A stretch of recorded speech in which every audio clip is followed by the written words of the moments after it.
સુરતના કાપોદ્રા વિસ્તારમાં સીએ સાથે જ કરોડોની છેતરપિંડી આચરતો સીએ ઝડપાયો। લોભામણી સ્કીમ આપી રોકાણ કરાવ્યા બાદ કરોડો રૂપિયાની છેતરપિંડી। વધારે નફો મળશે અને તમારું ફંડ પણ સુરક્ષિત રહેશે તેવી લોભામણી લાલચ આપતો હતો। આરોપી ઉઘરાણી કરતા ખોટા કેસમાં ફસાવી દેવાની ધમકી આપતો હતો। અલગ અલગ બોગસ વેબસાઇટ બનાવી ખોટી માહિતી આપતો। છેતરપિંડી થઈ હોવાની જાણ થતાં સીએ દ્વારા 1.55 કરોડની આરોપી સહિતના પરિવાર સામે છેતરપિંડીની ફરિયાદ નોંધાવી।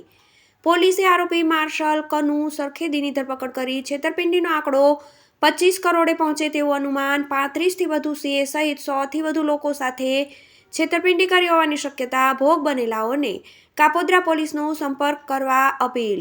ગઈ તારીખ 17/2/2025ના રોજ કાપોદ્રા પોલીસ સ્ટેશન ખાતે ફરિયાદી શ્રી નરેન્દ્રભાઈ બાથાણીએ એક ફરિયાદ આપેલી કે પોતાના મિત્ર સીએ માર્શલ કનુભાઈ પોતે રોકાણ કરે છે અને ઇન્વેસ્ટમેન્ટ માટે એમને 1,13,00,000 રૂપિયા જેવી રકમ આપેલી।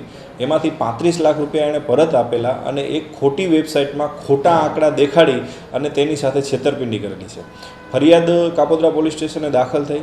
ત્યારબાદ પુરાવા રૂપે એ વેબસાઇટ જોતા એ વેબસાઇટ ડમી વેબસાઇટ હોય, એમાં ખોટા આંકડા ભરી અને રોકાણકારોને મોટી લાલચ આપવામાં આવે છે કે તમારું ઇન્વેસ્ટમેન્ટ છે એ ડબલ થયેલું છે કે એમાં આટલા પર્સન્ટેજ વધી ગયા છે।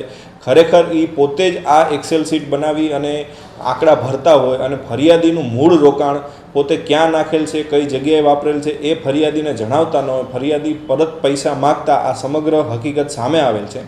હાલ આ કિસ્સામાં એક મુખ્ય આરોપી છે માર્શલ, એમની ધરપકડ કરવામાં આવી છે અને એણે કઈ રીતે આ વેબસાઇટ બનાવી, કોની પાસેથી આ એક્સેસ વેબસાઇટનું લીધું, કઈ જગ્યાએથી આ બધું થતું, એ તમામ પુરાવા મેળવવા ઉપર તપાસ ચાલુ છે અને એક આરોપીને હાલ અટક કરવામાં આવેલ છે।